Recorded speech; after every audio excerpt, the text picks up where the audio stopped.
అపోస్తలుల కార్యములు 4వ అధ్యాయము.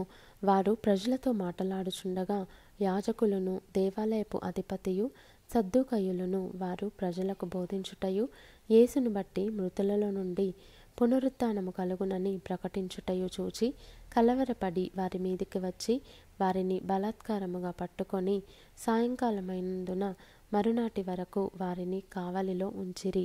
వాక్యము వినిన వారిలో అనేకులు నమ్మిరి. వారిలో పురుషుల సంఖ్య ఇంచుమించు 5,000 ఆయెను. మరునాడు వారి అధికారులను, పెద్దలను, శాస్త్రులను యెరూషలేములో కూడుకొనిరి. ప్రధాన యాజకుడైన అన్నయు, కయపయు, యోహానును, అలెగ్జంద్రును, ప్రధాన యాజకుని బంధువులందరూ వారితో కూడా ఉండిరి. వారు పేతురును, యోహానును మధ్యను నిలువబెట్టి, మీరు ఏ బలము చేత, ఏ నామమును బట్టి దీనిని చేసితిరని అడుగగా, పేతురు పరిశుద్ధాత్మతో నిండినవాడై ఇట్లనెను: ప్రజల అధికారులారా, పెద్దలారా, ఆ దుర్బలునికి చేయబడిన ఉపకారమును గూర్చి వాడు దేనివలన స్వస్థత పొందెనని నేడు మిమ్మును విమర్శించుచున్నారు.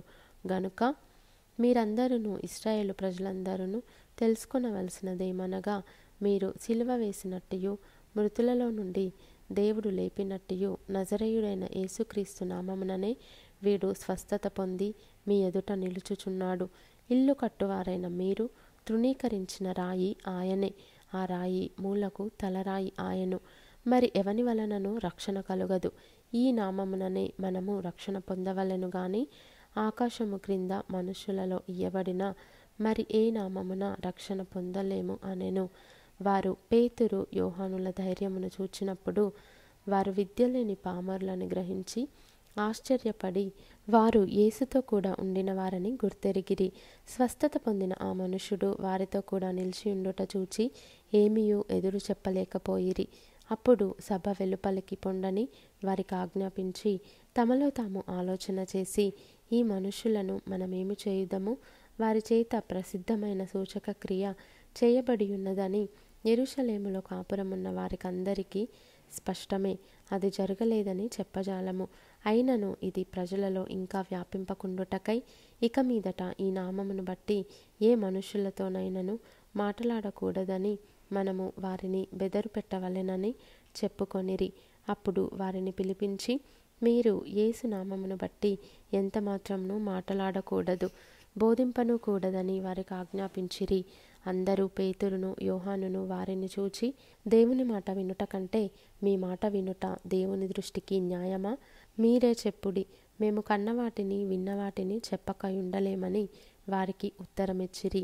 ప్రజలందరూ జరిగిన దానిని గూర్చి దేవుని మహిమపరచుచుండిరి గనుక సభవారు ప్రజలకు భయపడి వీరిని శిక్షించు విధమేమియూ కనుగొనలేక వీరిని గట్టిగా బెదిరించి విడుదల చేసిరి.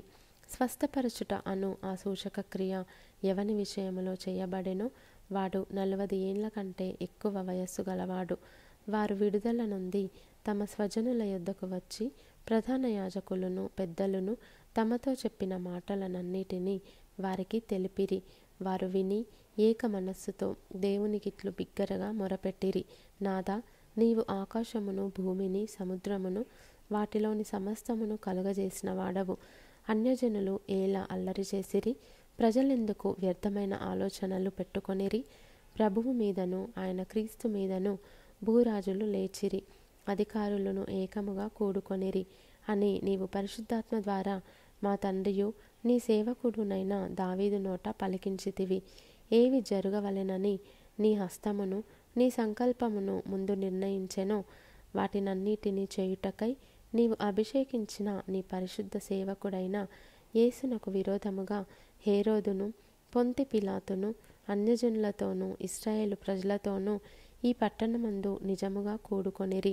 ప్రభువా, ఈ సమయమునందు వారి బెదిరింపులు చూచి రోగులను స్వస్థపరచుటకును, నీ పరిశుద్ధ సేవకుడైన యేసు నామము ద్వారా సూచక క్రియలను, మహత్కార్యములను చేయుటకును నీ చెయ్యి చాచియుండగా నీ దాసులు బహుధైర్యముగా నీ వాక్యమును బోధించున్నట్లు అనుగ్రహించుము.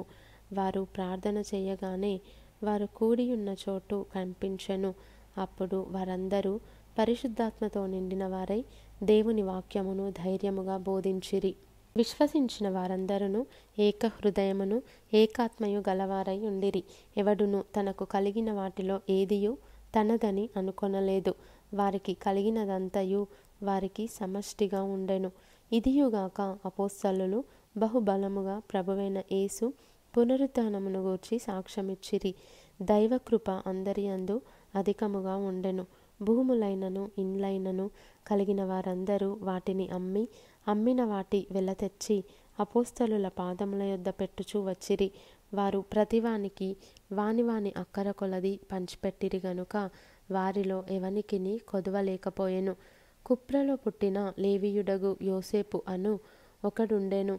ఇతనికి అపోస్తలులు హెచ్చరిక పుత్రుడు అని అర్థమిచ్చు బర్నబా అను పేరు పెట్టి ఉండిరి.